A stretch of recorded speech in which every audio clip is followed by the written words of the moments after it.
하나님 아버지, 오늘도 주님 앞에 앉았사오니 말씀하여 주시옵시고 성령으로 깨닫게 하여 주시옵소서. 우리의 마음이 옥토밭이 되고 우리의 마음을 완전히 비우고 하나님의 말씀으로 채워갈 수 있도록 도와주시옵소서. 예수님의 이름으로 기도하옵나이다. 아멘. 하나님 말씀 요한복음 3장 5절에서 13절까지 보시겠습니다. 요한복음 3장 5절에서 13절입니다. 교도하겠습니다. 13절을 같이 읽습니다. 예수께서 대답하시되 진실로 진실로 내게 이르노니 사람이 물과 성령으로 나지 아니하면 하나님 나라에 들어갈 수 없느니라.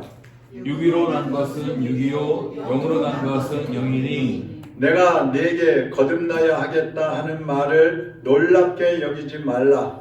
사람이 임의로 물매 내가 그 소리는 들어도 어디서 와서 어디로 가는지 알지 못하나니 성령으로 난 사람도 다 그러하니라. 니고데모가 대답하여 이르되 어찌 그러한 일이 있을 수 있나이까? 예수께서 그에게 대답하여 이르시되 너는 이스라엘 선생으로서 이러한 것들을 알지 못하느냐? 진실로 진실로 내게 이르노니 우리는 아는 것을 말하고 본 것을 증언하노라. 그러나 너희가 우리의 증언을 받지 아니하는도다.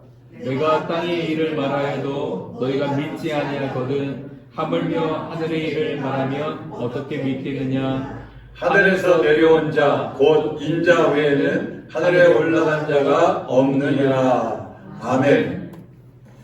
오늘은 거듭나야 합니다. 이런 제목으로 말씀을 드리겠습니다.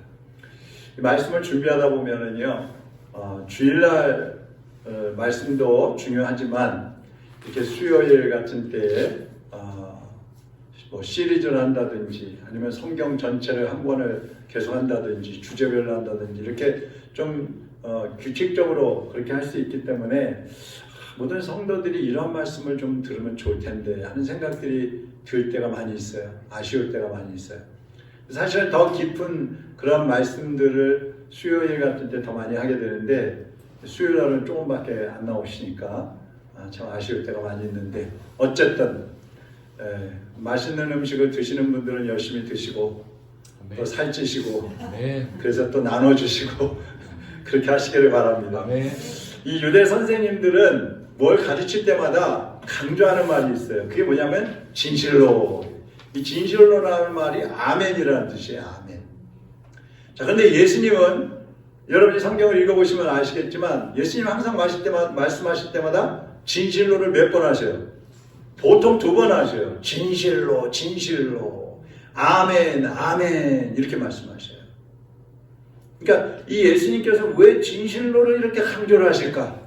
그것은 주님의 말씀은 변하지 않는 진리라는 뜻이고 반드시 주님의 말씀은 이루어진다는 것을 강조하시는 거예요. 그래서 유대교인들은요, 어떤 율법의 형식에는 관심이 많아요. 그런데 내면의 변화, 자기 속에서 변화가 일어나는 것에 대해서는 별로 관심이 없어요. 그래서 여기 니고데모도 거듭나는 그런 일보다는 표정, 예수님이 행하시는 그 표정, 귀신을 쫓아내고 병을 고치고 막 희한한 일을 하는 이런 데에 관심이 많아서 예수님을 찾아 나왔다 그랬어요. 지난주에 말씀드렸죠? 근데 예수님은 그런 표적보다도 그 니고데모에게 너 거듭나야 한다 이렇게 말씀하시네요. 거듭나야 한다. 그러니까 니고데모가 뭐라 그래요? 아니 예수님, 사람이 늙으면 어떻게 엄마 뱃속에 들어갔다 또 다시 나와요? 이렇게 얘기하는 거예요. 지극히 어쩌면 그 상식적인 얘기를 하고 있는지 몰라요. 근데 유대인의 선생으로서 이런 말을 한다는 건 사실 부끄러운 얘기거든요. 예수님이 거듭나야 한다 이 말씀을 하시는데 유대인의 교사라고 하는 이 니고데모가 그게 무슨 뜻인지 못 알아듣고 있다는 거예요. 그럼 이 거듭난다는 말이 뭔가? 헬라어로 아노덴이라는 그런 단어인데 첫째는 처음부터 또는 완전히 이런 뜻이 있어요. 거듭난다 이 말은 처음부터 완전히 처음부터 바뀌어지는 거예요. 두 번째 다시 혹은 두 번째로 이런 뜻이 있고요. 세 번째로는 하나님께로부터 이런 뜻이 있어요. 거듭난다는 말은 종합하면 뭐냐면 하나님을 통해서 다시 태어나는 것, 이게 거듭나는 거예요. 거듭나는 게 뭐라고요? 하나님을 통해서 다시 태어나는 거예요. 다시 태어나는 거예요. 이 예수님은 니고데모에게 이런 말씀을 하셨죠. 육으로 난 것은 육이요 영으로 난 것은 영이다. 이거 왜 이 말씀을 하시냐면 너는 어머니 뱃속에서 태중에서 육신으로 태어났어. 근데 너는 아직 영으로 태어나지 않았기 때문에 너는 육신에 속해 있는 사람이야. 이런 말씀을 하시는 거예요. 자, 그럼 오늘 거듭남에 대해서 좀 더 이제 구체적으로 말씀을 드려보겠습니다. 첫째, 거듭남이란 무슨 뜻인가? 아까 말씀드렸지만 하나님을 통해서 다시 태어나는 거라 그랬는데 거듭난다, 중생한다, 다시 태어난다. 이 다 같은 말이에요. 거듭난다, 중생한다. 근데 육신으로 태어났지만 하나님 자녀로 다시 태어나야만이 그 사람을 거듭난다고 하는 거예요. 사람은요, 모든 사람들은 육신의 생명을 갖고 태어나요. 그러니까 어머니 태중에서 태어날 때 살아있다면 육신의 생명을 가지고 있는 거예요. 그러나 영원한 생명은 그 속에 있지 않아요. 영원한 생명은 언제 가질 수가 있어요? 네, 하나님의 자녀로 다시 태어날 때. 하나님의 자녀로 다시 태어날 때 영원한 생명을 얻는 거예요. 그러니까 육신으로 사는 사람은 지옥에 들어가지만 다시 태어난 사람은 영생, 하나님 나라에 들어가게 되는 것입니다. 그래서 모든 사람들은 거듭나야 되는 거예요. 세상에 태어난 사람은 누구나 거듭나야 되는 거예요. 목사의 자녀로 태어났어도 소용없어요. 우리 조상이 막 1대, 2대, 3대, 4대 다 예수를 믿었다고 해서 그 자손에서 태어났다고 해서 거듭나는 거 아니에요. 예수님을 믿고 개인적으로 믿고 자신이 죄인이라는 걸 인정하고 회개하고 예수님을 구주로 영접할 때 그때 다시 거듭나는 거예요. 나이도 관계없어요. 그 어떻게 거듭나요? 요한복음 1장 12절 13절에 보니까 영접하는 자 곧 그 이름을 믿는 자들에게는 하나님의 자녀가 되는 권세를 주셨으니 이는 혈통으로나 사람이요 육정으로나 사람의 뜻으로 나지 아니하고 오직 하나님께로부터 난 자들이니라.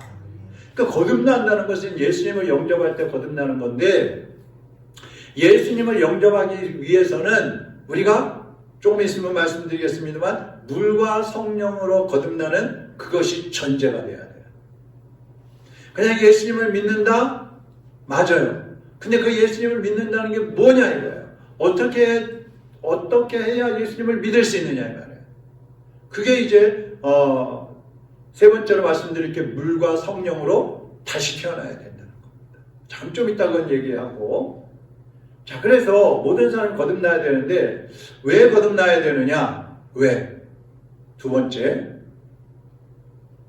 지금 현재 이 지구상에 사는 사람들의 평균 수명은 오래 사는 사람이 그러니까 공식적으로 나온 수명이 83세, 86세 그 정도가 제일 오래 사는 거예요.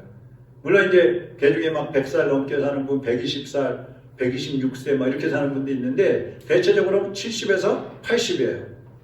시편 90편 10절에도 보면 우리의 연수가 70이요 강건하면 80이라도 그 연수의 자랑은 수고와 슬픔뿐이요 7, 80 살아도 수고하고 슬픔밖에 남는 게 없다는 거예요. 신속히 가니 우리가 날아가나이다. 이게 무슨 말이냐면 우리의 연수가 70, 80인데 얼마나 빨리 가는지 날아가나이다. 날아가는 것 같다는 거예요. 날아가는 것 같아요. 제가 오늘도 이 말씀 준비하고 이렇게 하면서 문득 드는 생각이 야 일주일이 왜 이렇게 빨리 가냐. 아니 금방 월요일이었던 것 같은데 벌써 수요일이고 내일 또 목요일이면 금방 주일이고 2023년 시작한 지가 엊그제 같은데 벌써 3월이 다 가고 있고 23년도에 4분의 1이 지나가고 있는 거예요. 너무 빨리 가요. 제가 60이 넘은 지가 엊그제 같은데 이거 벌써 그냥 막 60이 막 3시 됐어요. 셋. 저 63처럼 보여요? 아니요. 아니에요. 감사합니다. 근데 육신의 나이에 사실은 소용이 없어요. 필요 없어요. 이게 연수가 막 다하면 다할수록 그 다음에 다가오는 게 뭐예요? 연수가 70, 80, 90 쫙 가면 그 다음에 다가오는 게 뭐예요? 죽음이에요. 죽음. 그럼 죽는 것으로 끝나느냐? 죽음 다음에 뭐가 있어요? 천국이냐? 지옥이냐? 갈라지는 거예요. 누가복음 16장에 보면 거지 나사로와 부자 이야기가 나오죠. 이 부자는 날마다 잔치하면서 하고 싶은 거 다 하고 호화로이 막 연락을 했다 그랬어요. 그러나 부자는 내세, 심판에 대해서는 관심도 없었어요. 전혀 준비하지 않았어요. 쾌락을 따라 그냥 살아갑니다. 그런데 히브리서 9장 27절에 보면 한 번 죽는 것은 사람에게 정해진 것이요 그 후에는 심판이 있으리니 그랬잖아요. 모든 사람은 다 한 번은 다 죽게 돼 있어요. 그리고 그 죽음 후에는 심판을 받는 거예요. 하나님의 심판을 받는 거예요. 이 부자도 예외가 아니었어요. 죽었습니다. 죽고 보니까 이 사람만큼 비참하고 불쌍한 사람이 없는 거예요. 지옥불에 떨어졌어요. 온몸이 막 불이 탑니다. 목이 마릅니다. 입술은 바짝바짝 마르고 혀가 타들어갑니다. 손가락 끝에 물 한 방울 축여가지고 입술에다 축이고 싶어도 안 되는 거예요. 죽고 싶어도 죽어지지도 않는 거예요. 거기가 지옥이에요. 성경에는 이 지옥을 여러 가지로 묘사하고 있어요. 예수님도 말씀하시는데 불과 유황으로 타는 불못이다. 삼키는 불이다. 구더기도 죽지 않는 곳이다. 슬퍼하며 이를 가는 곳이 지옥이다. 이 성경의 표현이에요. 이 지옥에 대한 표현은요, 한 가지도 좋은 게 없어요. 다 안 좋은 표현들밖에 없어요. 감리교를 만든 존 웨슬리가 지옥에 대해서 이렇게 얘기를 했어요. 내 손가락을 뜨거운 물에 한번 넣어봐라. 몇 초도 견디기 어려울 것이다. 그러나 그것보다 더 큰 고통이 있다. 그것은 지옥의 고통이다. 온몸이 불 속에 들어가 영원히 있게 될 지옥의 고통이 우리를 기다리고 있다. 웨슬리가 그랬어요. 자, 이 지옥에 간 부자는요, 너무 고통스러우니까 위를 쳐다보니까 낙원에 아브라함이 있고 그 아브라함의 품에 자기가 살았을 때에 정말 이 발톱에 때를 닦아가지고 밖에다 내버리면 빵 조각 갖고 닦는 거예요. 그거 갖고 내버리면 거지가 주워먹는 거예요. 나사로가 그거 주워먹고 있었거든요. 근데 보니까 그 나사로가 아브라함 품에 안겨있는 거예요. 그러니까 아버지 아브라함이요, 그 나사로를 좀 여기로 보내가지고 손가락에 물 한 모금 한 방울 축여가지고 제 혀에다가 좀 축여주게 해주세요. 돼야 안 돼요? 안 되는 거예요. 이게 뭐 간단한 거잖아요, 사실은. 근데 지옥에서는 이런 간단한 요청도 들어지지가 않는 거예요. 그러면 누가 이 지옥에 갑니까? 요한계시록 21장 8절 한번 보겠습니다. 같이 봅니다. 그러나 두려워하는 자들과 믿지 아니하는 자들과 흉악한 자들과 살인자들과 음행하는 자들과 점성자들과 우상 숭배자들과 거짓말하는 모든 자들은 불과 유황으로 타는 못에 던져지리니 이것이 둘째 사망이라. 지옥은 누가 가요? 예수님 믿지 않는 사람이 가는 거예요. 거듭나지 못한 사람이 가는 거예요. 우상 숭배하는 사람들이 지옥 가는 거예요. 귀신을 섬기는 사람들이 지옥 가는 거예요. 회개하지 않고 죄를 감추기 위해서 그냥 거짓말하고 요리 피하고 저리 피하고 그런 사람들이 지옥 가는 거예요. 구세군을 창시한 윌리엄 부스가 지옥을 보고 왔어요. 근데 지옥에 가보니까 자기 친척이 거기 있는 거예요. 친척이. 너무 깜짝 놀라가지고 충격을 받았어요. 그래서 이렇게 말합니다. 예수 안 믿는 사람들이 저렇게 지옥에 가고 있는데 내가 이렇게 미지근하게 믿어서는 안 되겠다. 그래가지고 영혼을 구원하는 군대, 이것을 만들어야 되겠다. 그래가지고 이 구세군을 만든 거예요. 이제부터는 영혼을 살리는 것에만 힘쓰고 군대같이 복음 증거하는 종파를 만들겠다. 그러면서 구세군을 만들었어요. 또 아까 말했던 웨슬리가요, 영혼 구원이 너무너무 급하다. 이걸 깨닫고 나서 젊은 목사들을 모아놓고 이렇게 얘기했어요. 영혼 구원 외에 다른 일은 절대 하지 마시오. 최선을 다해서 영혼 구원하는 일에만 전념하십시오. 할 수 있는 대로 많은 죄인들을 데리고 와서 회개시켜 천국 백성이 되게 하십시오. 저는 참 요즘에 보면은요, 이 목회를 한다고 하는데 목회는 제대로 안 하고 밖에서 활동하는 거에 좋아하는 그런 분들 많이 봐요. 그거 참 좀 안타까워요. 아니 목회를 한다고 하면서 왜 목회는 안 하고 저런 것만 할까?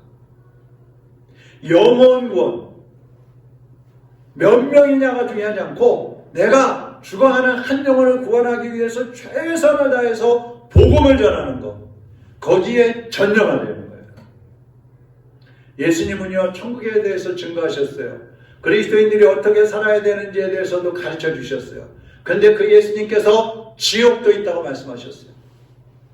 지옥 가기 싫은 사람들이 하는 말이 뭐예요? 지옥은 없어. 거짓말이야. 천국은 가고 싶으니까 또 천국은 있어 그래요. 지옥이 왜 없어요? 예수님이 말씀하셨는데 그럼 예수님 거짓말 하신 거예요? 지옥에 가지 않으려면 거듭나야 되는 겁니다. 다시 태어나야 되는 것입니다. 오늘 본문 3절 보세요. 예수께서 대답하여 이르시되 진실로 진실로 내게 이르노니 사람이 거듭나지 아니하면 하나님 나라를 볼 수 없느니라. 볼 수도 없다고 그랬어요. 5절 보세요. 예수께서 대답하시되 진실로 진실로 내게 이르노니 사람이 물과 성령으로 나지 아니하면 하나님 나라에 들어갈 수 없으리라. 없느니라. 예수님은요 거듭나지 않으면 절대로 하나님 나라 볼 수도 없고 들어갈 수도 없다고 말씀하고 있습니다. 그래서 우리는 천국 가기 위해서 거듭나야 하는 것입니다. 세 번째, 어떻게 거듭나는가? 그게 바로 아까 읽었던 5절입니다. 물과 성령으로 거듭나야 한다. 자, 첫 번째 물은 무엇인가? 어떤 사람들은 물을 침례라 그래요. 침례받는 거. 물에 들어가서 침례받잖아요. 그게 물이라고 그래요.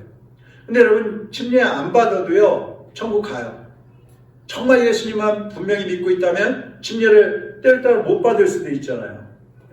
그래도 천국은 간단 말이죠. 그러니까 침례가 구원받는 조건은 아닌 거예요. 그럼 뭐냐? 물이라는 것은 하나님의 말씀으로 보는 겁니다. 하나님의 말씀. 사도행전 16장에 보면 사도 바울이 감옥에 갇혔잖아요. 신라하고 사도 바울하고 감옥에 갇혔는데 밤중에 막 감옥에서 막 찬양하고 기도했더니 지진이 일어나면서 옥문이 열리고 막 묶였던 쇠사들이 막 다 끊어지는 거예요. 그러니까 간수가 죄수들 도망갔는지 하고 칼 가지고 막 자살을 하려고 그래요. 자기도 이제 죽게 생겼으니까. 그때 바울이 여보시오 죽지 마시오. 우리 안 도망갔어요. 여기 다 있습니다. 그때 이 죄수가 그 간수가 죄수인 바울 앞에 들어와서 무릎 꿇고 앉아가지고 내가 어떻게 하여야 구원받을 수 있습니까? 그렇게 물어봐요. 그때 사도 바울이 뭐라 그래요? 침례를 받으시오. 이렇게 말하지 않아요. 주 예수를 믿으라. 그리하면 너와 내 집이 구원을 얻으리라. 주 예수를 믿으라. 말씀을 전하는 거예요. 말씀을.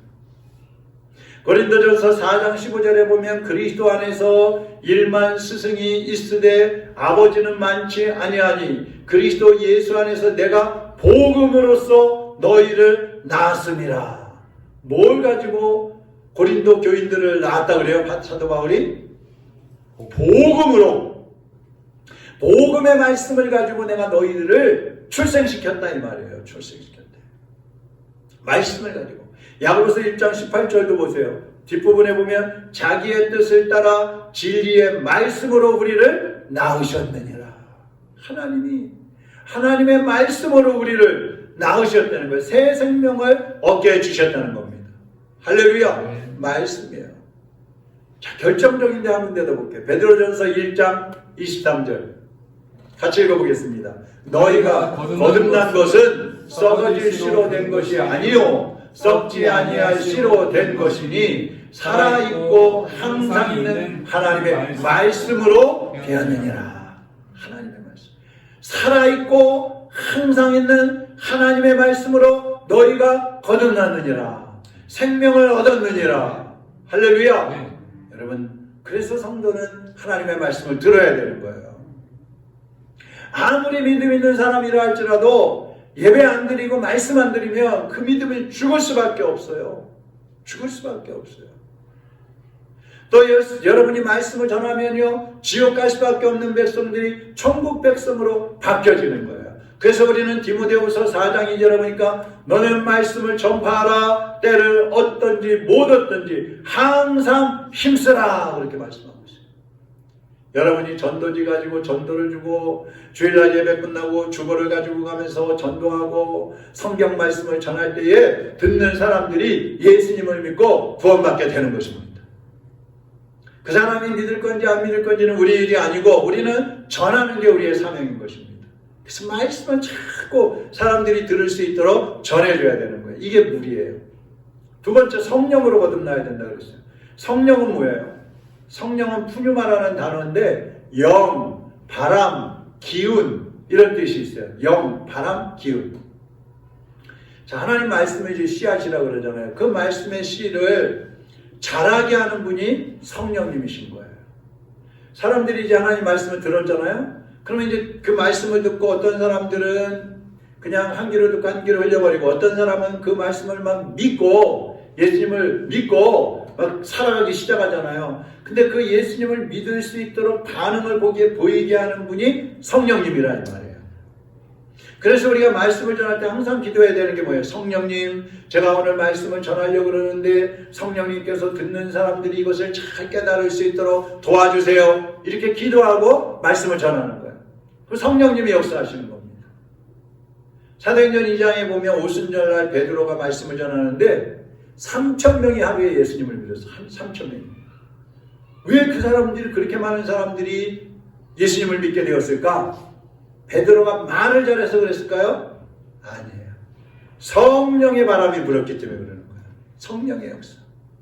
자, 우리 7절, 8절 한번 보겠습니다. 시작. 내가 내게 거듭나야 하겠다 하는 말을 놀랍게 여기지 말라. 바람이 임의로 불매 내가 그 소리는 들어도 어디서 와서 어디로 가는지 알지 못하나니 성령으로 난 사람도 다 그러하니라. 자, 성령의 역사를 바람과 같다고 말씀하고 있어요. 여러분, 바람이 불면 밖에 나가면 요즘에 봄이라서 바람 많이 불잖아요. 바람 불면 그 바람이 어디서부터 오는지 아세요? 모르세요? 어디로 가는지 아세요? 모르세요? 몰라요. 성령의 역사도 마찬가지예요. 우리가 원하는 방향으로 성령님이 역사하는 게 아니고 하나님의 뜻대로 성령님이 역사하는 거예요. 그래서 어떤 사람들은요, 막 조용히 묵상으로 막 기도하다가 막 성령을 받고 펑펑 눈물을 흘리면서 감격의 눈물을 흘리는 사람도 있고, 어떤 사람은 막 고요하게 찬양을 부르다가 은혜 받는 사람도 있어요. 또 그런가 하면 어떤 사람은요, 태풍같이 몰아치는 성령의 역사로 막 기도하다가 그냥 성령 받아가지고 땅바닥에 대글대글 굴면서 눈물 콧물 흘리면서 막 어떤 사람은 펄쩍펄쩍 뛰기도 하고 막 손들기도 하고 막 덜덜덜 떨기도 하고 별의별 사람들이 다 성령의 역사가 일어나는 거예요. 그래서 우리는 성령의 바람, 성령이 역사하시는 대로 우리를 맡겨야 되는 것입니다. 그때 거듭나는 거예요. 또 성령의 역사는요, 저항할 수가 없어요. 성령님이 강풍처럼 몰아치시면은 우리 안에 있는 것들이 막 깨져버려요. 우상 숭배하던 것들이 깨뜨려지고 사람을 막 편견하던 모습들이 깨지고 반항적인 생각들이 다 깨뜨려져요. 그리고 하나님 앞에 꿇어 엎드리게 되는 거예요. 이 성령의 역사예요. 하나님의 말씀이 왕성하게 선포되고 성령의 바람이 불 때 그것이 우리를 살리고 교회를 살리고 세계를 살리게 되는 거예요. 세계를 막 성령의 바람이 불면 뒤집어지게 되는 거예요. 우리 교회에서 이런 성령의 바람이 불어가지고 전국으로 세계로 퍼져나가게 되기를 주님의 이름으로 축원합니다. 자, 끝으로 네 번째, 거듭난 사람은 그럼 어떻게 살아야 되느냐? 이 거듭난다는 말은 다시 태어난다는 뜻이라고 그랬잖아요. 근데 이 안에는 또 어떤 의미가 들어있냐면 변화라는 단어가 있어요. 변화. 사람들은 거듭나는 것을 육신이 태어나는 것처럼 우리 몸이 어머니 태중에서 막 태어날 때에 막 그 통증이 있죠. 산통. 그리고 아기도 막 그 좁은 터널을 통과해서 나오려니까 막 머리가 길쭉해진다 그래요. 너무 막 아프고 고통스러워요. 그 육신이 태어날 때 그래요. 근데 우리의 영혼도 새로 태어날 때 어떤 표적이 있거나 어떤 느낌이 있어야 된다고 생각하는 거예요, 사람들이. 그래서 어떤 사람들은 나는요 거듭났는지 안 났는지 잘 모르겠어요, 이런 사람들이 있어요. 왜? 별 느낌이 없었어. 예수님을 수십 년 믿었는데도 별 느낌이 없어서 그래서 난 거듭났는지 거듭나지 않았는지 잘 모르겠어요. 이런 사람들이 있단 말이에요. 그런데요, 특별한 경우에는 어느 날 갑자기 아까 제가 그 성령의 역사가 일어나면 뭐 그냥 회개도 일어나고 눈물 콧물 흘리고 막 대곤대곤 부르기도 하고 막 몸이 뜨거워지기도 하고 그런다 그랬잖아요. 예수 믿는 순간에 그런 일이 일어날 수도 있어요. 이런 사람들은 자기가 몇 년, 몇 월, 며칠, 몇 시에 구원받았는지 알아요. 그런데 대다수의 사람들은 그렇게 일어나진 않아요. 말씀을 듣는 가운데 조용히 믿음이 들어오는 거예요. 내 마음속에 믿음이 들어오면 그 믿음이 점점 말씀을 들으면서 확실하게 정립이 되고 그러면 이제 굳건하게 세워지면서 나는 구원받았구나. 하나님 자녀가 되었구나. 그 확신이 내 속에 확고히 서게 되는 거예요. 이런 사람들은 자기가 몇 년, 몇 월, 며칠, 몇 시에 구원받았는지는 몰라요. 그렇지만 분명히 구원받은 것은 확실한 거예요. 그래서 이 구원파, 대체적으로 구원파, 우리 침례교 간판을 걸고 구원파가 있어갖고 우리 침례교를 그냥 구원파처럼 하는 걸 여기는 경우가 많이 있었는데 이 구원파가 꼭 그런 거를 강조를 하는 거예요. 당신 구원받았습니까? 네, 구원받았습니다. 몇 년, 몇 월, 며칠, 몇 시에 어디에서 구원받았습니까? 그러면 대답은 못해. 당신 모르는 거 보니까 아직 구원 못 받았어요. 할 말이 없잖아요. 여러분, 우리가 성령의 바람이 불듯이 우리가 언제 구원받았는지 사실 모르더라도 내 속에 예수 그리스도를 확실히 영접했고 내가 그 예수 그리스도를 통해서 하나님 자녀가 되었다는 확신을 가지고 있다면 여러분은 구원을 받은 겁니다. 아멘? 바람이 어디서 부는지 모르지만 분명히 불고 있잖아요. 성령님이 내 안에 나에게 어떤 막 느낌이나 어떤 감관적인 어떤 그 표적으로 나타나지는 않았지만 분명히 내 안에 성령이 계시고 지금도 내 안에서 역사하고 계시다는 것은 확실하다 이 말이에요. 예수님을 믿는 사람들. 그래서요. 자, 그럼 어떻게 우리가 성령이 내 안에 역사하는지 내 안에 성령님이 계시는지 내가 구원받았는지 어떻게 알 수 있느냐? 한 가지 분명한 것 따라하겠습니다. 변화예요. 성령님이 오시면 첫째 생명이 들어옵니다. 내 안에 새 생명이 들어옵니다. 영원한 생명이 들어와요. 두 번째 마음이 새로워집니다. 내 마음이 새로워져요. 방금 전까지도 그냥 죽을 것 같고 절망하고 낙심하던 사람이 예수님 믿으면 그 순간에 얼굴이 밝아지고 마음에서 막 기쁨과 감격이 솟아나는 거예요. 세 번째, 행동의 변화가 일어나는 거예요. 성령이 역사하면. 새 생명이 들어오고 마음이 새로워지고 행동이 바뀌어지는 거예요. 그래서 성령을 모신 사람은 성령님께서 그 생각을 바꿔버리고 인생관을 바꿔버리고 인생의 목표와 삶의 모습을 바꿔버리시기 때문에 지금까지 살아왔던 것하고 다르게 살아가기 시작하게 되는 것입니다. 이 사람들은 변화받은 사람, 구원받은 사람이에요. 이것이 거듭난 사람의 모습인 것입니다. 사랑하는 여러분, 여러분은 어떠세요? 거듭나셨습니까? 중생하셨습니까? 여러분 안에 생명이 있습니까?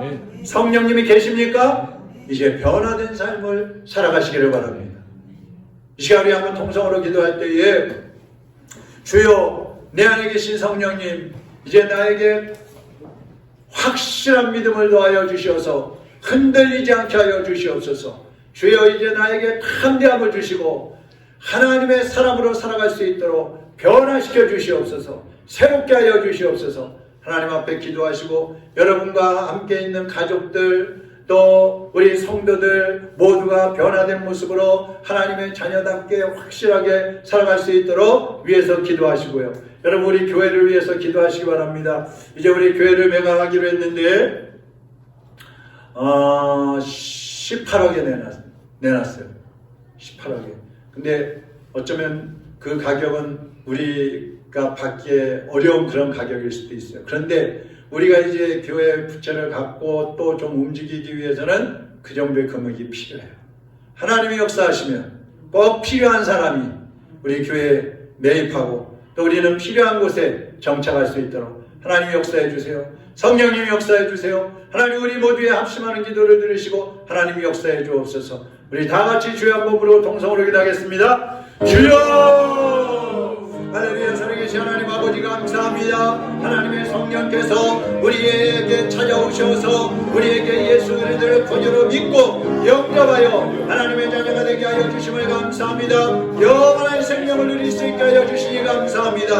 하나님의 자녀로 살아갈 수 있도록 인도하여 주셨사오니 주여 이제 우리의 마음속에 구원의 확신을 갖게 하여 주옵소서. 새 생명의 확신을 갖게 하여 주옵소서. 이제는 경고하고 흔들리지 않는 믿음을 주시옵소서. 날마다 주님을 향하여 나아가게 하시고 날마다 세상을 향하여 담대하게 외치게 하여 주옵시고 아직도 예수님을 알지 못하고 추구하는 영혼들을 향하여 말씀을 전하여서 저들이 말씀과 성령으로 거듭나서 생명을 얻고 하나님께로 돌아오는 역사가 일어나게 하여 주시기를 바랍니다. 지옥의 권세, 사망의 권세를 깨뜨리고 부활의 생명을 누리는 하나님의 백성들이 될 수 있도록 주여 도와주시기를 바랍니다. 우리의 가족들, 우리의 친척들, 우리 하나님의 성도들, 주여 우리 주변에 내가 아는 모든 사람들이 예수 그리스도 안에서 믿음의 품게 서게 하여 주옵시고 남자답게 강건한 믿음으로 하나님을 따라갈 수 있는 주의 백성들이 될 수 있게 하여 주시기를 원합니다. 여러가지 시험과 유혹이 있지만 여러가지 절망과 날심대로 환경에 처할 때도 있지만 그럴지라도 우리의 믿음이 흔들리지 않게 하여 주옵시고 주님 앞에 온전히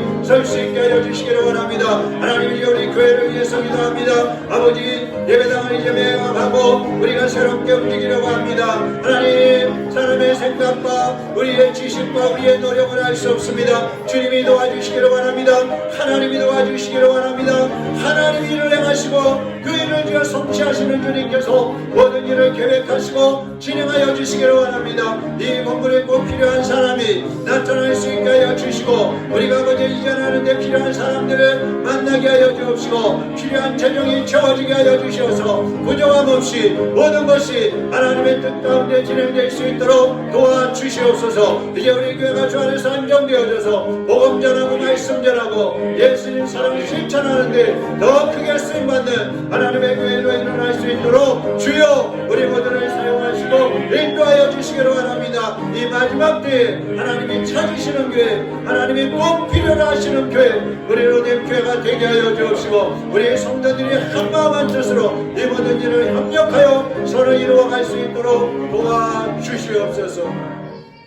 하나님 아버지 오늘도 하나님의 말씀을 주셨사오니 이 말씀 우리의 마음판에 새기게 하여 주시어서 하나님의 말씀과 성령으로 거듭난 사람들이 하나님의 자녀들답게 살아갈 수 있게 하여 주시옵소서. 아직까지 거듭나지 못한 사람들이 있다면 이 말씀을 유튜브로 듣든지 이곳에서 듣든지 어느 곳에서 듣든지 이 말씀을 통해서 구원받고 생명 얻고 거듭나는 역사가 일어나게 하여 주시옵소서. 우리 교회를 주님께 의탁합니다. 주님의 몸입니다. 머리 되신 주님께서 교회를 인도하여 주옵시고 주님 원하시는 길로 계획하시고 인도하여 주시옵소서.